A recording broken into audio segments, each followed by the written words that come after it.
네, 그동안 이제 룻기서를 한 3개월 넘게 우리가 쭉 상고를 했습니다. 룻기서가 비록 4장밖에 되지 아니하는 것이지만은 룻기서가 주는 의미는 이 마지막 때 아주 상당히 의미심장한 그러한 내용인 겁니다.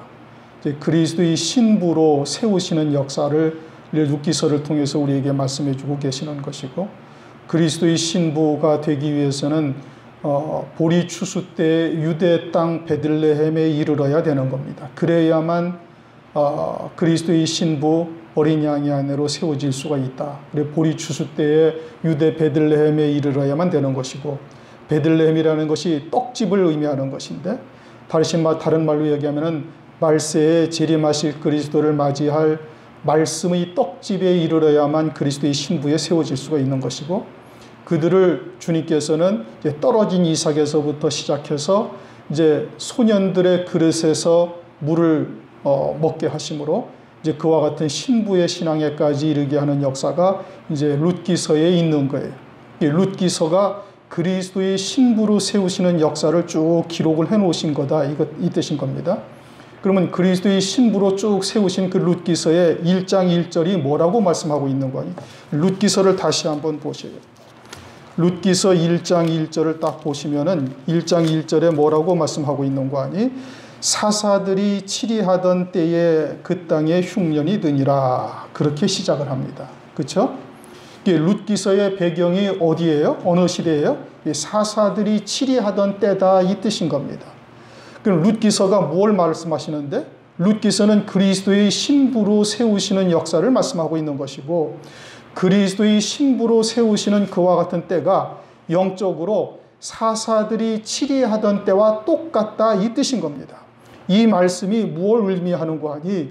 장차 주님이 재림을 하실 것이고, 재림하시기 전에 환란이 있고, 환란 전에 금초대의 교회를 통해서 하나님의 어린 양들을, 그리스도의 신부들을 세우시는 역사를 이루실 것인데, 그때 교회들의 영적인 상태가 어떠하냐? 교회들의 영적인 상태가 사사들이 치리하던 때와 똑같다, 이 뜻인 겁니다.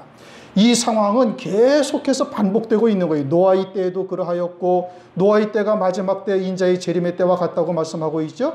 그러면 노아의 때의 영적인 상태가 마지막 때도 그러하다는 얘기고, 그것이 사사들이 치리하던 때도 동일하다는 말씀이고, 유다 말기도 역시 마찬가지이고, 주의 초림은 곧 주의 재림을 의미하는 것이고, 계속해서 구약의 모든 성경이 무엇을 계시하느냐면 주의 재림의 때를 말씀하고 있는 겁니다. 그러면은 룻기서가 주의 재림을 맞이하는 그리스도의 신부를 세우시는 말씀이라면은 그때가 사사들이 치리하던 때고, 그때가 사사들은 그럼 뭘 말하는가? 사사들은 종말의 사사인 두 증인을 계시하고 있는 겁니다. 종말의 사사 두 증인 14만 4천의 마지막 주의 재림의 때 그의 앞길을 예언의 권세를 가지고 예언하는 이와 같은 종들이 누구를 누가 그들을 나타내고 있는가? 사사시대의 사사들이 그들을 계시하고 있는 거예요. 왜요? 사사들이 치리하던 때가 종말의 주의 재림의 때와 영적인 상태가 동일한 것이고, 그때 사사로 쓰임받는 자들을 통해서 말세의 두 증인으로서 14만 4천의 종으로서 쓰임받는 자들이 누구냐? 이것을 성경을 통해서 우리에게 계시를 해주고 있다, 이 뜻인 겁니다. 그러므로 사사시대의 사사들이 우리들에게 무엇을 나타내요? 종말의 사사인 두 증인을 나타내는 것이고, 종말의 사사인 두 증인으로 쓰임받을 자가 되기 위해서는 이들의 신앙이 어떠한지를 살펴봐야 되는 거예요. 그러면 우리가 이제 룻기서를 통해서 그리스도의 신부 어린 양의 아내 자리에까지 이르는 자가 이제는 일단은 영적으로 말씀을 통해서 깨달았으니, 그보다 더 앞선 신앙이 뭐예요? 그들보다 더 앞선 신앙은 마지막 환란의 때에 1260일 동안 예언의 권세를 가지고 증거하는 종들이 말세에 더 앞선 자들이 되는 겁니다. 그들을 영적으로 계시한 곳이 어디냐? 그것이 사사기의 사사들을 말씀하고 있는 거예요.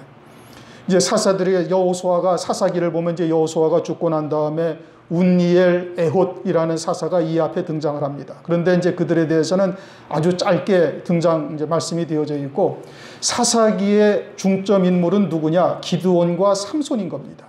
기드온과 삼손을 통해서 자세하게 기록을 해놓으셨을 뿐 아니라 그들을 통해서 누구를 나타내는가? 마지막 때의 사사인 종말의 두 증인들을 이제 계시하고 있는 거예요. 그래서 기드온과 이제 삼손을 중심으로 쭉 이제 말씀을 상고해 볼 예정인데, 그에 앞서서 이제 드보라라는 아주 좀 특별한 인물이 이제 등장을 합니다. 사사기 4장 5절에 드보라라고 등장을 하죠. 드보라가 사사다 이 뜻인 겁니다. 드보라가 여자임에도 불구하고 사사가 된 거예요. 4장 5절을 보면은 그는 에브라임 산지 라마와 베델 사이에 드보라의 종려나무 아래 거하였고 이스라엘 자손은 그에게 나와 재판을 받더라. 그에게 나와 재판을 받더라라는 것은 드보라가 사사다 이겁니다. 재판, 사사라는 말이 다른 말로는 재판관이라는 뜻입니다. 재판관. 이제 영어로도 재판관을 말하는 것이고, 이제 킹 제임스 성경에도 재판관으로 되어 있고, 이 사사라는 것이 재판을 하는 사람이다 이 뜻인 겁니다. 그러니까 드보라에게 나와가지고 재판을 받더라. 그럼 드보라가 누구라는 얘기? 드보라가 사사라는 이야기예요. 그런데 이제 드보라가 여자잖아요, 그렇죠? 여자인데 사사다 이겁니다. 하나님의 종으로 쓰임 받고 있는 거예요. 그런데 이제 오늘날 여성 목사에 대한 이제 편견이 있는 사람들이 많이 있습니다.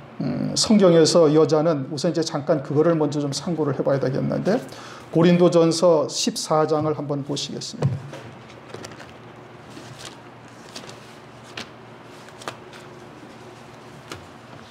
여자 목사에 대해서 성경에서 뭐라고 말씀하고 있는가? 고린도전서 14장 34절부터 36절까지 읽겠습니다. 고린도전서 14장 34절 36절 신약성경 281페이지입니다.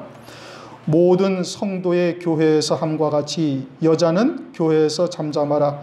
저희의 말하는 것을 허락함이 없나니 율법에 이른 것 같이 오직 복종할 것이요 만일 무엇을 배우려거든 집에서 자기 남편에게 물을지니 여자가 교회에서 말하는 것은 부끄러운 것임이라. 하나님의 말씀이 너희에게로부터 난 것이냐 또는 너희에게만 임한 것이냐. 거기를 이제 손가락으로 끼워 놓으시고 디모데전서 2장 11절부터 15절까지를 읽습니다. 디모데전서 2장 11절에서 15절 338쪽에 있습니다. 여자는 1절 순종함으로 조용히 배우라. 여자의 가르치는 것과 남자를 주관하는 것을 허락지 아니하노니 오직 종용할지니라. 이는 아담이 먼저 지음을 받고 이와가 그 후며 아담이 꾀임을 보지 아니하고 여자가 꾀임을 보아 죄에 빠졌음이니라. 그러나 여자들이 만일 정절로서 믿음과 사랑과 거룩함에 거하면 그 해산함으로 구원을 얻으리라. 이제 신약 성경에 이렇게 말씀을 하고 있어서 여자는 목사로 안수를 받을 수가 없다. 이렇게 얘기를 하고, 구약 성경에서도 또는 성경에서도 여자는 사람의 수에 치지 아니했다. 그러니까 여자는 이제 목사로 안수를 받을 수가 없고 교회에서는 입도 뻥끗해서는 안 된다. 이제 이런 식으로 해서 여자 목사 안수가 상당히 이제 오랜 동안 금지되어 있었습니다. 그리고 이제 오늘날은 이제 많이 풀어져서 이제 때로는 이제 여러 군데서 여자 목사님을 이제 안수를 하고 그러죠. 그런데 구약 성경에는 드보라라는 사사 재판관이 있었고, 또 역대하를 보면 홀다라는 여선지자가 또 등장을 합니다. 그러면 하나님께서 신약 성경에 이렇게 말씀하실 것을 모르시고 여자 선지자를 갖다가 드보라라는 선지자 또는 홀다라는 선지자를 하나님께서 두셨느냐? 하나님께서 뒤에 이와 같은 말씀, 당시의 구약 성경에는 여자가 사람의 숫자에 들지도 못한 이와 같은 상황이었는데 하나님께서 그것을 모르시고서 여자 선지자를 이렇게 세우셨는가? 선지자에게 말씀이 있다는 뜻인 겁니다. 재판을 받는다라는 것은 드보라라는 선지자에게 하나님의 말씀이 있으니까 그녀에게 나와서 재판을 받는 거예요. 그러면 그 말씀은 누가 주셔요? 사람이 지식으로 얻어요? 하나님이 주신 거예요? 하나님이 주신 거예요. 그러면 하나님께서 구약의 그와 같은 관습 또는 신약 성경에 이와 같이 기록될 것을 영원히 살아계신 하나님께서 모르셨나요? 다 아시지요. 그러면 이것이 무엇을 의미하느냐? 고린도전서를 다시 보십시다. 고린도전서 14장. 이 여자는 교회에서 입도 뻥끗하지 말라 그렇게 말씀하셨죠. 그러면서 35절, 36절에 뭐라고 말씀하셔요? 하나님의 말씀이 너희에게로부터 난 것이냐? 여자에게로부터 난 것이냐? 이 뜻인 겁니다. 여자에게로부터 난 것이냐? 하나님의 말씀이 누구로부터 났어요? 아담으로부터 났어요. 그렇죠? 하나님의 말씀이 가장 먼저 누구에게 임하셨어요? 아담에게 임하신 거예요. 그걸 말씀하고 있는 겁니다. 여자에게 난 것이 아니다 이겁니다. 아담에게 임한 것이고, 하나님의 말씀이 또 너희에게만 임한 것이냐? 아담에게 먼저 임한 것이지 하와에게 임한 것은, 하와는 아담이 하나님으로부터 받은 말씀을 증거한 것일 뿐이에요. 그런데 하와가 아담으로부터 하나님의 말씀을 들을 때 온전히 듣지 못해가지고 마귀의 미혹에 실족한 것이 하와로부터 실족을 한 겁니다.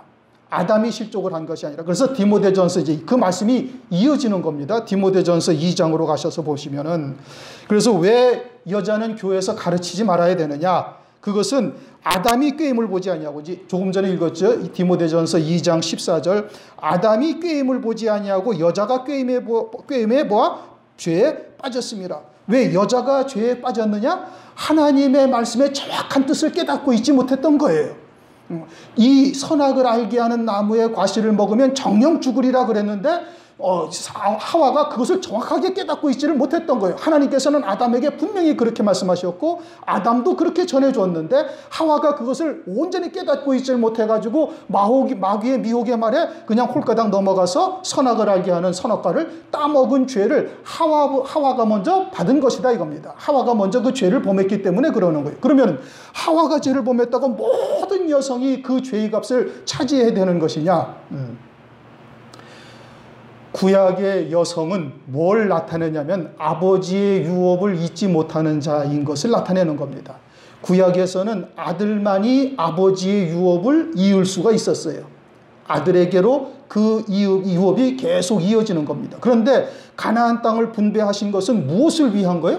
하늘나라에 영원한 기업이 있고 그 영원한 기업을 잇는 자가 아들이어야 됨을 말씀하고 있는 겁니다.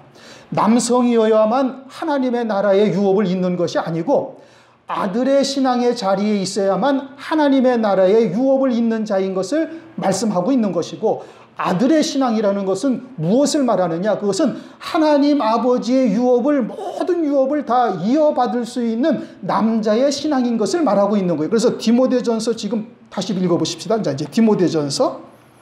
아담이 꾀임을 보지 아니하고 여자가 꾀임을 보아 죄에 빠졌습니다. 그러면 여자의 신앙이라는 것은 무엇을 말하느냐? 하나님의 뜻을 정확하게 깨닫지 못하고 마귀의 미혹에 실족하고 있는 신앙을 여자의 신앙이라고 말하는 거예요. 그게 여성이어서가 아니라 실제 여성은 훨씬 더 신앙적이고 훨씬 더 종교적이고 훨씬 더 신실해요. 주님이 십자가에 달리실 때 다 여성들이 따라왔고 사도는 단 요한 한 사람만 주님의 십자가 끝까지 남아있어요. 나머지는 다 도망가 버렸어요. 그러니까 실제적으로 여성들의 신앙이 훨씬 더 영적이고 하나님 앞에 더 온전한 신앙이 훨씬 더 많은 겁니다. 주님의 무덤에도 누가 부활하신 주님이 제일 먼저 만난 자가 누구예요? 막달라 마리아를 제일 먼저 만난 거예요. 제자들을 만났어요? 아니에요. 막달라 마리아의 신앙이 가장 먼저 부활하신 주님을 맞이할 만한 신앙이 되었으니까 막달라 마리아가 만난 것이고, 그리고 제자들이 다 도망갔어도 그 모든 여자들이 주님의 십자가 근처에 다 앉아 있었다 이겁니다. 그러면 구약에서의 여자라는 것은 여성을 말하는 것인가? 여성을 말하는 것이 아니라 하나님의 유업을 받지 못할, 하나님의 뜻을, 말씀을 제대로 잘 깨닫지 못하고 있는 딸과 같은 신앙, 아버지의 유업을 받지 못한 신앙을 상징적으로 그림자로 계시하는 것이다 이겁니다. 여자를 말하는 것이 아니란 말씀이에요. 그러니까 지금 디모데전서 2장 14절 아담이 꾀임을 보지 아니하고 여자가 꾀임에 보아 죄에 빠졌습니다. 이게 여자의 신앙이 그러하다는 얘기예요. 마귀의 미혹의 역사, 영적인 분별력을 잘 갖지를 못하고 마귀의 미혹의 역사에 쉽게 실족하는 이와 같은 신앙이 여자의 신앙이고, 그러한 신앙은 교회에서는 가르치면 안 되는 거예요. 그러한 신앙이 가르치면 전부 다 그와 같은 신앙으로 다 떨어지기 때문에 전부 다 어떻게 멸망이에요. 그러니까 교회는 반드시 누가 얘기해? 아들만 얘기해야 되는 거예요. 아들이 뭐예요? 아버지의 유업을 이어받을 수 있는 남자의 신앙을 가진 자여야만 얘기해야 되는 거예요. 당시에 드보라가 아들의 신앙이요 남자의 신앙이지, 몸은 여성이지만 아들의 신앙이다 이 뜻인 겁니다. 말씀이 그에게 있었다, 하나님의 유업을 다 이어받을 수 있는 신앙이었다 이 뜻이에요. 하나님의 말씀이 그에게 있으니까 이스라엘 백성들이 그들에게 나와서 재판을 받더라. 누구에게 말씀이 있는 거예요? 드보라에게 말씀이 있는 거예요. 당시 외에 남자들에게 하나님께서 말씀을 주실 수가 없어요. 얼마든지 주실 수가 있어요. 남은 자는 누구에 의해서 남아요? 하나님에 의해서 남은 자가 있는 거예요. 사람의 지식이나 사람의 노력에 의해서 사람이 기도한다고 남은 자가 됩니까? 절대 그럴 수가 없어요. 하나님의 은혜로 남은 자가 되는 거예요. 그러니까 하나님의 은혜로 드보라에게 그 신앙이 아들의 신앙이요, 그 신앙이 온전하니까 하나님께서 그에게 말씀을 주시고 모든 이스라엘 백성들이 그에게 나와서 재판을 받더라. 남자들은 아들의 신앙을 가진 자가 하나도 없었다 이겁니다. 당시에, 드보라 당시에.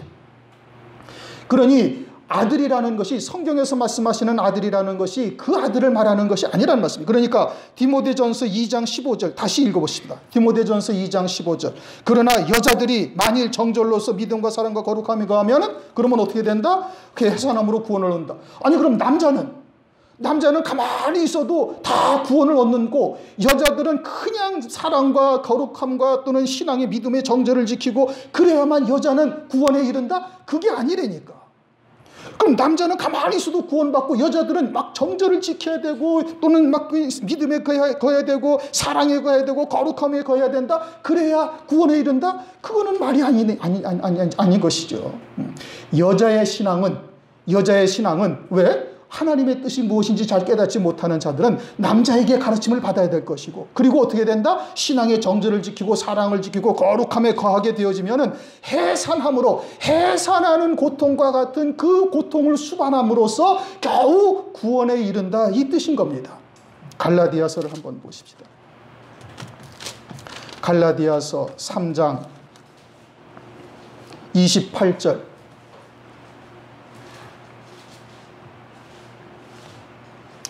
갈라디아서 3장 28절 다 같이 읽습니다. 너희는 유대인이나 다 못 찾으셨어요? 다 찾으셔서 다 읽어보셔야 돼요. 갈라디아서 3장 28절. 너희는 유대인이나 헬라인이나 종이나 자주자나 남자나 여자 없이 다 그리스도 예수 안에서 하나니라. 이제 그리스도 예수 안에 있으면 육체는 이미 다 예수와 함께 죽은 거예요. 이제는 그리스도 안에 새로운 피조물로서 사는 자란 말이에요. 유대인이냐 헬라인이냐 이게 중요한 것이 아니, 남자냐 여자냐 남성이냐 여성이냐 이게 중요한 것이 아닌 거예요. 그리스도 안에서는 새로운 피조물이고 그 영적인 존재가 아들이냐 여자의 신앙 딸의 신앙이냐 이걸 말씀하고 있는 거예요. 구약은 그림자라니까요. 무슨 얘기인지 이해가 되셨습니까? 그럼 오늘날 여자가 목사 안수 받아도 돼요 안 돼요? 당연히 되죠. 어떤 자만? 아들의 신앙에 있는 자, 남자의 신앙에 있는 자, 아버지의 유업을 받을 수 있는 그와 같은 하나님의 말씀에 확고한 말씀을 딱 가지고 있는 자는 얼마든지 하나님의 종으로서 쓰임받을 수가 있는 거예요. 그러니까 사도행전 2장 18절에 마지막 때 어떤 일이 벌어지? 사도행전 2장 18절. 그때 내가 내 영으로 내 남종과 여종들에게 부어주리니 저희가 예언할 것이요 또 내가 위로 하늘에서는 기사와 아래로 땅에서는 징조를 베풀리니 곧 피와 불과 연기로다. 주의 크고 영화로운 날이 이르기 전에 해가 변하여 어두워지고 달이 변하여 피가 되리라. 이건 언제를 말하는 거예요? 주의 재림의 때를 말씀하시는 겁니다. 주의 재림의 때 남종과 여종들에게 내 영을 또다시 부어주어서 그들이 어떻게 한다? 다시 예언한다. 이게 뭘 예언해? 주의 재림을 예언하게 되는 거예요. 어떤 말씀을 가지고? 마지막 때 예언의 말씀, 예언의 권세를 가지고 마지막 때 예언하는 거예요. 그때 어떤 종들이 있어요? 남종들과 여종들이 있고, 이것이 두 증인이라는 뜻이에요. 두 무리의 증인, 남종들과 여종들을 말씀하고 있는 겁니다. 이제 다시 이제 본문으로 돌아갑니다.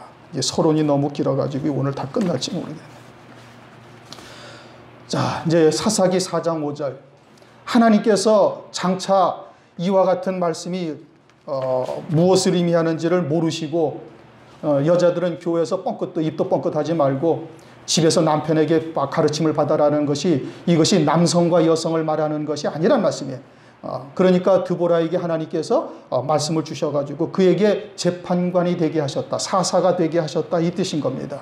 그러면 지금 드보라가 뭐가 있다는 거예요? 말씀이 있다는 얘기고, 말씀이 있다는 얘기는 아들의 신앙이다. 그의 몸은 여성이지만 영은 아들의 영으로서, 남자의 아들의 영으로서 아버지의 유업을 다 이어받을 만한 이와 같은 믿음의 자리에 있음을 말씀하고 있다, 이 뜻인 겁니다. 그러면 드보라의 이제 다시 사사기 4장 5절을 한번 보시겠습니다. 그는 에브라임 산지 라마와 베델 사이 드보라의 종려나무 아래 거하였고, 어디에 거하였어요? 드보라의 종려나무 아래. 아니, 종려나무가 드보라의 것이다, 그걸 말하는 겁니까? 그것을 말하는 것이 아니죠. 그렇죠? 드보라의 종려나무 아래 거하였다. 드보라의 종려나무라는 게 뭐냐? 그럼 종려나무가 뭐냐? 이제 올리브유입니다. 올리브를 짜내는 나무예요. 이제 여러분들이 오늘날 이제 올리브유가 뭔지 알죠? 저희들이 어릴 때는 올리브유라는 것 자체가 없었어요. 교역이 이렇게 많지 않고, 그러니까 이제 그런데 요새는 뭐 그냥 중동 지역에서 올리브 기름이 얼마나 많이 들어오는지 뭐 이제 다들 알고 있죠. 신명기 34장 3절을 보십시다. 신명기 34장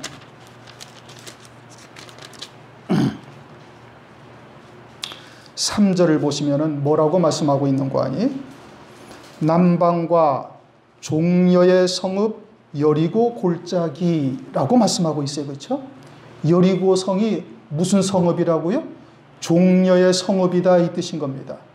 종려나무가 많이 있다, 이 뜻인데, 우선은 표면적인 의미는 여리고 성에 종려나무가 많이 있었다, 이것을 의미하고 있는데, 종려나무가 많이 있어서 종려의 성읍으로 불리고 있고, 그리고서는 그 종려나무라는 것이 무엇을 말씀하고 있는 거 아니? 여리고 성을 상징하고 있는 겁니다. 여리고 성은 이스라엘 백성들이 하루에 한 바퀴씩 돌다가 일주일 돌고, 마지막 날은 제사장이 양강나팔을 불매 하나님께서 외치라 하는 소리에 하나님께서 주신 그 소리를 전부 다 외치니까 일시에 싹 무너져 버린 성이 여리고 성이에요. 그래서 그 여리고 성은 하나님의 말씀으로 이긴 성읍입니다. 하나님의 말씀으로 이긴 성읍이요 하나님의 승리다, 이런 뜻인 겁니다. 그래서 예수님이 예루살렘에 입성하실 때 이스라엘 유대 백성들이 종려나무 가지를 들고 호산나 찬송하리로다 하면서 외친 거예요. 그 종려나무는 무엇을 나타내요? 하나님의 승리라는 것이에요. 이스라엘 백성들이 지략이 있어서 여리고성을 무너뜨린 것이 아니고, 이스라엘 백성들이 군사적인 힘을 가지고 여리고성을 함락시킨 것이 아니라, 하나님께서 하루에 한 바퀴씩 돌고 일곱째 날 마지막 7바퀴를 돌고 제사장이 양강나팔을 불면 너희들은 외치라 하는 소리를 듣고 외치라 그래갖고 전부 다 하나님께서 외치라는 뭔가를, 하나님의 말씀을 외쳤어요. 그 하나님의 말씀을 외쳤더니 여리고성이 폭삭 주저앉아 버린 거예요. 누가 이기신 거예요? 하나님이 이기신 거예요. 이스라엘 백성들은 그냥 그 말씀을 믿음으로 간 거예요. 어린아이서부터 모든 노년에 이르기까지 어느 누구도 거기에 대해서 반론을 제기하지 않았어요. 어떻게 하루 한 바퀴씩 돌다가 마지막 날 7바퀴를 돌고, 그리고서 나팔을 불 때 하나님이 무언가 외치라 하신 말씀을 외쳤다고 이 단단한 여리고성이 어떻게 무너질 수 있겠는가냐고 어느 누구도 반론을 제기하거나 의아심을 갖거나 또는 반대를 하는 사람이 하나도 없이 40년 동안 광야에서 훈련받은 이스라엘 백성들이 그냥 그 하나님의 말씀을 그대로 믿고 그대로 순종한 거예요. 그랬더니 여리고성이 무너졌어요. 누가 무너뜨린 거예요? 하나님이 무너뜨린 거예요. 그래서 여리고 종려나무는 뭘 말하는 거예요? 하나님의 승리라는 뜻인 겁니다. 그래서 예루살렘에 예수님이 입성하실 때 전부 다 손에 종려나무 가지를 들고서 바닥에 깔고 그것을 들고 호산나 찬송하리로다, 하나님의 승리다, 이 뜻인 겁니다. 예수께서 그리스도로 예루살렘에 입성하시니 또 승리하실 것이다 하면서 호산나 찬송하리로 하면서 종려나무 가지를 든 거예요. 그럼 종려나무 가지가 뭐라는 거예요? 하나님의 승리라는 뜻인 겁니다. 그러면은 드보라는 지금 뭘 하고 있다는 거예요? 이 종려나무가 누구의 종려나무라고요? 드보라의 종려나무. 드보라가 심었다는 뜻이 아니고 종려나무가 나타내는 영적인 의미를 가지고 있는 것이 하나님의 승리 안에 있다, 이 뜻인 겁니다. 누가? 드보라가. 드보라는 이미 하나님이 승리하신 그 승리 안에 있는 사사라고 지금 말씀하고 있어요. 드보라의 종려나무라는 것이 그거예요. 요한계시록 7장을 한번 보십시다. 오늘은 이거 하나 하고 끝내십시다. 요한계시록 7장 14절.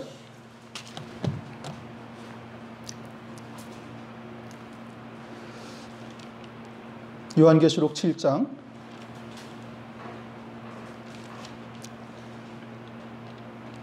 14절. 내가 그러되 주여 당신이 알리다니 그가 나더러 이르되 이는 환난에서 나오는 자들인데 어린 양의 피에 그 옷을 씻어 희게 하였느니라. 그러므로 그들이 하나님 보좌 앞에 있고 또 그의 성전에서 밤낮 하나님이 섬기의 보좌에 계신 이가 그들 위에 장막을 치시니라. 7장 9절 한번 보십시다. 9절 잘못 봤어요.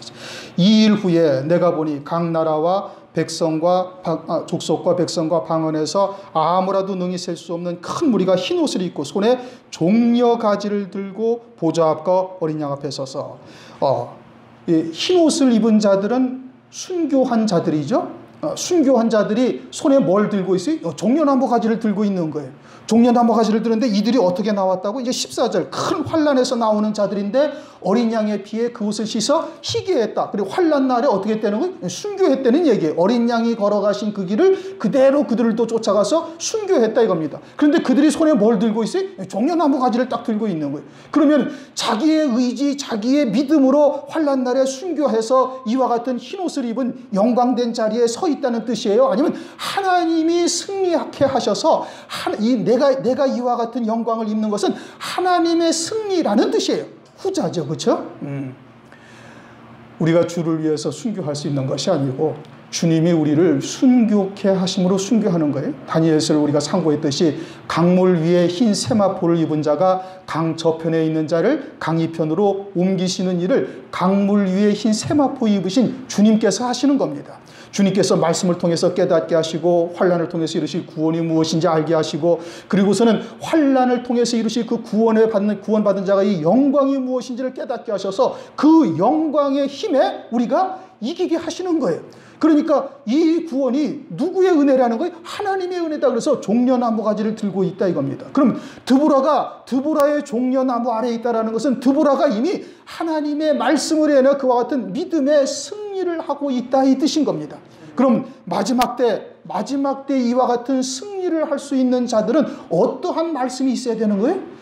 마태복음 24장에서는 이제 때에 따른 양식을 나눠주는 종이 복이 있다 이렇게 말씀하죠. 마태복음 24장 45절을 보면은 이제 마태복음 24장은 창세 이래 없던 환란이 있고 환란 후에 인자의 징조가 보이고 그리고서는 인자의 징조가 보일 때 언제냐? 무화과 나무의 비유를 통해서 말씀해 주시고 그리고 45절에 가면 그러므로 종들이 때에 따른 양식을 나눠주는 종들이 복이 있다 그렇게 말씀하셔요. 그럼 마지막 때에는 마지막 때에 따른 양식을 나눠주는 종들이 복이 있는 거예요. 그럼 마지막 때의 양식은 뭐예요? 환난을 통해서 이루실 구원의 말씀이 마지막 때의 양식인 거예요. 요한계시록 10장을 보시면은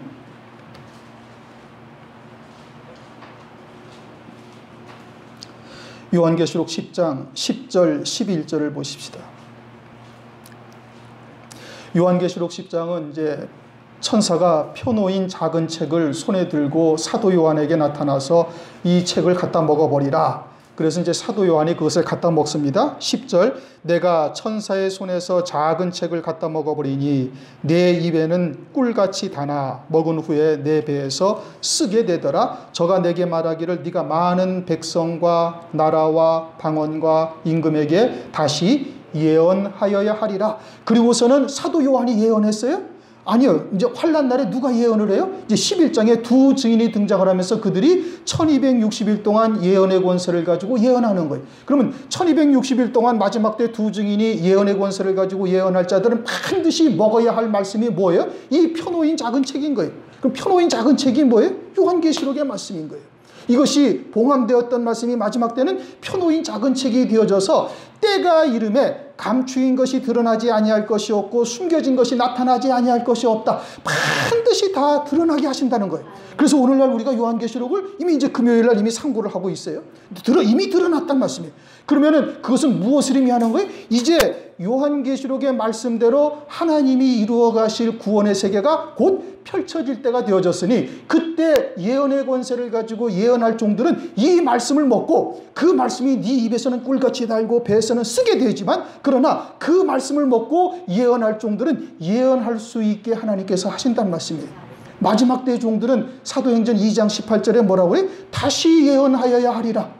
뭘 예언을 해요? 주의 재림에 대해서 예언하게 되어지는 거예요. 그럼 어떤 말씀을 가지고 예언해요? 마지막 때 이루실 구원의 말씀. 환난 날 이루실 하나님의 구원의 뜻이 무엇이며 왜 적그리스도를 하나님께서 세우셨고 그 때가 언제이며 그 환난 가운데 어떻게 하나님의 백성들을 세우시고 그들을 구원해 가시고 그들에게 이루어 가실 하나님의 영광이 무엇인지, 하늘에 예비된 영광이 무엇인지, 그것을 낱낱이 다 요한계시록을 통해서 깨닫게 해서 그들로 하여금 예언의 말씀을 증거하게 하시는 거예요.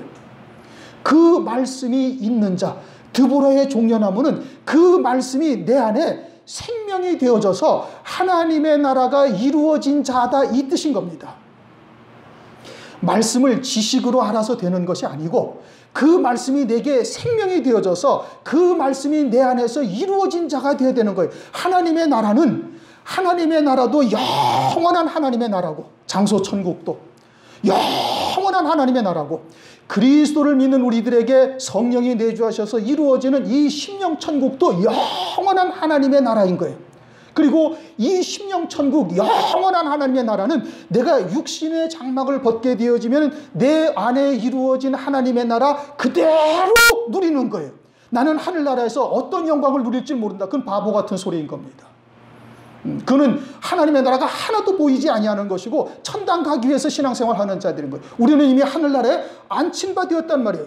이미 그리스도 예수와 함께 하늘에 앉히시니, 이미 그리스도 예수와 함께 하늘에 앉히셨어요. 악한 자가 만지지도 못하느니라.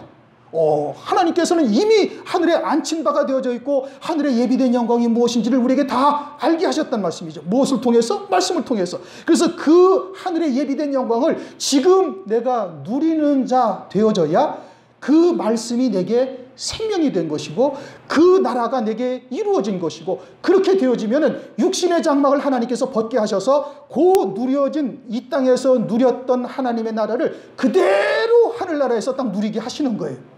이 나라도 영원한 하나님의 나라라는 말씀이에요. 하나님의 나라, 장소 천국만 영원한 하나님의 나라가 아니라 여기도 하나님의 나라가 여기 있다 저기 있다 말하지 말라. 하나님의 나라는 너희 안에 있느니라. 하나님의 나라는 지금 우리 안에 있고 그것은 말씀이 다스리시는 나라요, 말씀이 내 안에 있으면 그 하나님의 나라가 이루어진 것인데 때에 따른 말씀으로 내 안에 하나님의 나라가 이루어져야 될 것이고, 그 때에 따른 말씀은 뭐냐? 마지막 때 환난을 통해서 이루실 구원의 말씀이고, 이 말씀이 내게 온전히 깨달아지고 그 말씀으로 하나님의 나라가 내게 이루어져 있으면 그 말씀이 내게 생명이 된 거예요. 그 말씀이 내게 생명이 되어졌으면 이제 육신의 장막을 벗고 안 벗고가 이게 문제가 아무것도 아닌 거예요. 왜? 나는 이미 이것을 신앙에서 청년의 신앙에서 장로, 아비의 신앙에 이르러서 이제는 들은 바요, 주목하고 본 바요, 손으로 이제는 만진 바까지 되어졌으니 이제는 육신의 장막을 벗고 안 벗고가 중요한 것이 아니다 이겁니다. 그것이 아닌 거예요. 그러면은 이 이루어진 나라를 하나님께서 온전케 하시기 위해서 육신의 장막을 벗게 하시는 거예요. 어떻게? 그건 뭐 순교를 통해서 하든 어떤 방법을 쓰든 그건 하나님께서 알아서 하실 일이고, 그것을 통해서 내 안에 누려진 이 하나님의 나라가 영원히 그대로 누려지게 하신다 이겁니다. 그럼 드보라의 종려나무라는 것은 뭘 말하는 거예요? 드보라에게 하나님의 말씀이 있고 하나님의 말씀이 그 안에 하나님의 나라를 이루어서 완전히 드보라의 것이 되어져 있다 이 것입니다. 하나님의 승리가 드보라의 승리로 되어져 있는 거예요. 그게 드보라인 겁니다. 그래서 드보라에게 이스라엘 백성들이 나와서 재판을 받더라라고 말씀하고 있는 거예요. 드보라에게 말씀이 있다 이 뜻인 겁니다. 그럼 오늘날 마지막 때 사역할 종들은 뭐가 있어야 돼요? 말씀이 있어야 되는 거예요. 어떠한 말씀? 마지막 때 이루실 하나님의 말씀이 있어야 되는 거예요. 왜요? 마지막 때는 그와 같은 말씀이 없어서 말씀의 기갈이 된다라고 말씀하고 있어요. 아모스서 8장을 한번 보시겠습니다. 호세아서 다음에 아모스서가 있어요. 구약성경 1282페이지.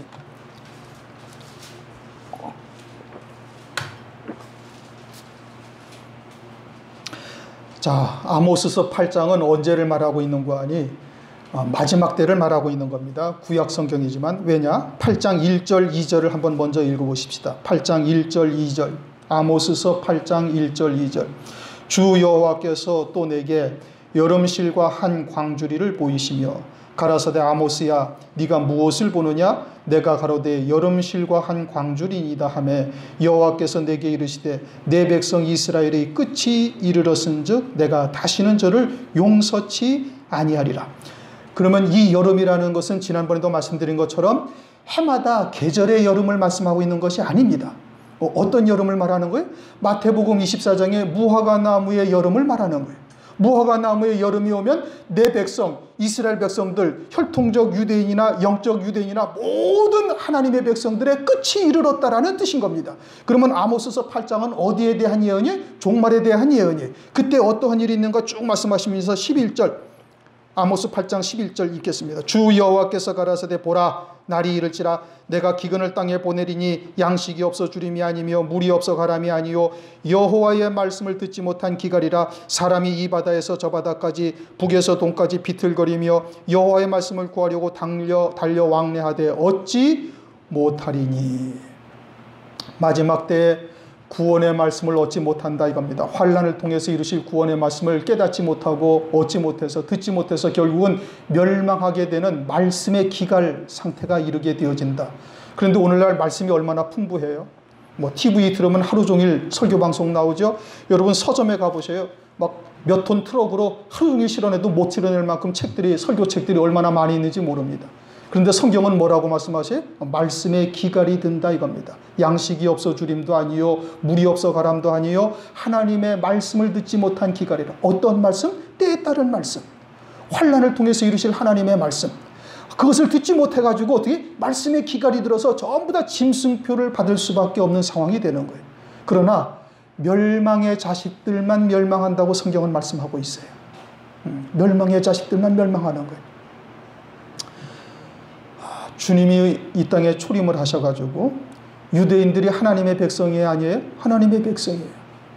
그럼 자기 백성들에게 오셨는데 유대인들이 영접질 아니하는 거예요. 그러면 주님께서 그냥 하늘에서 천둥과 번개를 치게 하고 막 지진으로 땅을 가르고 막 불을 끌어내리고 온갖 표적과 이적을 해서 유대인들을 굴복시킬 수가 얼마든지 있음에도 불구하고 전혀 그리하지 아니하는 거예요. 왜 그리하지 아니하셨어요? 이미 화인 맞은 양심이 되어져서 영적으로 완전히 죽은 자가 되어졌으니까 그들은 거들떠보지도 아니하시는 거예요. 그냥 침상에다 던져버린 거예요. 사탄에게 내어주신 거예요. 그리고서는 성경에 뭐라고 말씀하시냐? 들레지도 아니하고 다투지도 아니하셨다. 누가? 주님께서. 마태복음 12장 19절 보면 그건 구약 성경의 말씀인 겁니다. 선지자들도 역시 패역한 이스라엘 백성들에게 이것이 진리다, 이것이 하나님의 말씀이다, 이것이 하나님의 뜻이다, 그들과 논쟁을 벌이고 다투거나 막 싸우거나 하지 않은 거예요. 그러나 하나님께서는 남은 자들을 통해서 그 하나님의 구원의 뜻은 그대로 이루어 가셔요. 그러면 이 마지막 때도 어떻게 하시겠어요? 마지막 때도 그러하시는 거예요. 멸망의 자식만 멸망할 것이고 하나님의 택한 자들에게는 하나님께서 복음과 진리의 말씀을 그들에게 반드시 증거해서 그들은 살리시는 역사를 하나님께서는 반드시 이루어 가시는 겁니다. 왜요? 전능하신 하나님이시니까. 모든 일을 그 마음의 원대로 역사하시는 자의 뜻을 따라 우리가 예정을 입고 기업을 잇는 자가 되어졌으니 택하신 자들에게는 하나님께서 어떠한 방법을 써서든 하나님의 구원의 말씀을 그들에게 증거해서 그들은 살리시는 역사를 하나님께서 이루신다 이겁니다. 그러면 마지막 때 구원의 말씀이 뭐다? 펴놓인 작은 책의 말씀인 거예요. 오늘날 우리가 상고하는 말씀이요, 오늘날 우리들에게 그와 같이 5배의 양식을 기도처럼 그렇게 주시고 있는 때이다 이겁니다. 그러면 어떻게 해야 되느냐? 이제는 하나님의 말씀으로 채우고 그 말씀이 내 것이 돼야 되는 거예요. 그 말씀을 믿는 믿음으로 사는 자가 돼야 되는 거예요. 그 믿음으로 사는 것은 그 말씀을 쫓아 붙들려 사는 것이고 그 믿음의 열매는 반드시 나타나게 되어져 있다 이겁니다. 지식으로 받는 것과 믿음으로 받는 것은 전혀 다른 것이에요. 오늘은 기드온까지 좀 상고를 하려고 했는데 하다 보니까 벌써 12시가 지났습니다. 오늘 드보라에 대해서만, 드보라의 종려나무라는 게 뭘 말하느냐, 왜 이스라엘 백성들이 그 앞에 나와서 재판을 받았는가? 그건 드보라에게 하나님의 말씀이 있다라는 뜻인 것이고, 우리에게는 마지막 때 말씀이 있어야만 되는 것이고, 그것이 종말의 사사가 될 수 있는 것이고, 말씀이 단순히 있어야 될 뿐 아니라 그것이 내게 하나님의 나라로 이루어져 있어야 되는 거예요. 그리고 내게 그 하나님의 나라가 이루어졌으면은 그 열매는, 믿음의 열매는 반드시 교회를 통해서 나타나게 되어져 있는 겁니다. 우리들에게 그러한 믿음의 열매가 나타나시기를 주님의 이름으로 축원합니다.